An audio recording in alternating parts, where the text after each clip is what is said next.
muri yeZimbabwe zvatanga manje uyaone ugodzokera vanhu vaya vari muchiki ende vakaita kudya magaka mambishi chaiwo tiri kuramba tichingoona nyaya iri kuenderera kumberi nyaya ya Winky-D nevakomana Varakashi vari kupopota zvisingaite handisi kuziva kuti bitterness yavo iri papi but nhasi regai tisvike pavasvika nenyaya iyoyi vari kuti 1 million plus people watched Winky-D's video. Mapedza moti akuna mabasa, yet you are busy wasting your time and data.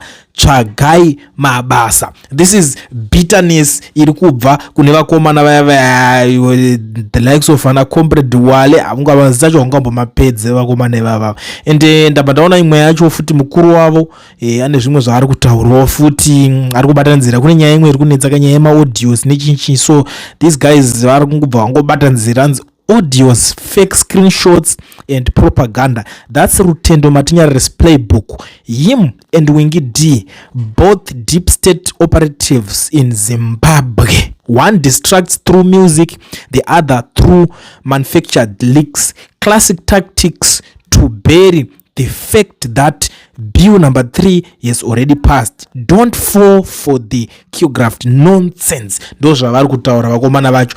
Ine isusu ngatiregedzei kubatanidzira nyaya dzemabhiri enyu nedzevaimbiwo vakaita sana Winky-D. Let them be.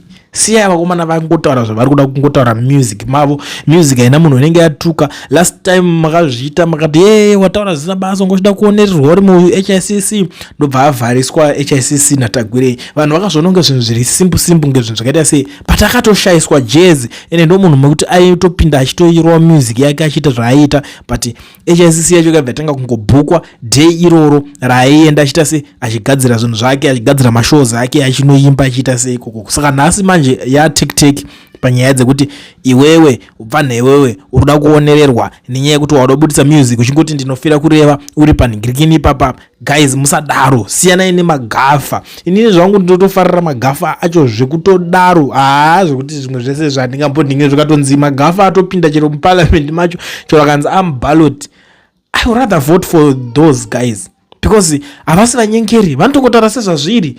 One musician ega, one big musician kanotora zviva musicians emuZimbabwe asina kumbobvirapo wamota, vamwe vese vakadzipuwa. Ndiye anonongedza kuti uyu ningi muimba haana kupuwa.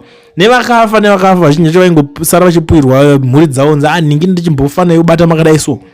Saka zvinhu zvakadaro asi zvinhu zvokuti tingatese tingasekerera tichisiya zvakadaro. Tinotogara tatozvibvondora totozvitaura kuti vanhu ava muvaitese muvangwarire. That's why now vari jealous of Winky-D, vari jealous nevanhu vakawanda vakunzi vakaramba mari. Kune imwe iri kutenderera kai rimwe chikwata chiri kunzi chakaramba mari but we'll talk about it later. But Winky-D vaida kumbobatanidzira paya pa one big party hanzi mari yake yatogadzirwa achinchi hada kuzongopuwa pa stage achinzi maita basa rakanaka maita sei but kana netype yesecurity inenge iriko. I think security iriko inenge yakatotumwa yakatogadzirira kuti ngokudzinga chero rimpinga kudaro kuza notongozoti haiwa huko kuti vangokuwachisa chete zvinongoitika zvinhu zvakadaro. But anyways iyi ngatigumire panapa because ndaziva kuti vazhinji mune zvakawanda zvekuita ndongonzi tobata kutoita sei muchitoita yamuri kuita. See you in the next one. Muchindudzawo zvamuri kufunga mu comment section as usual.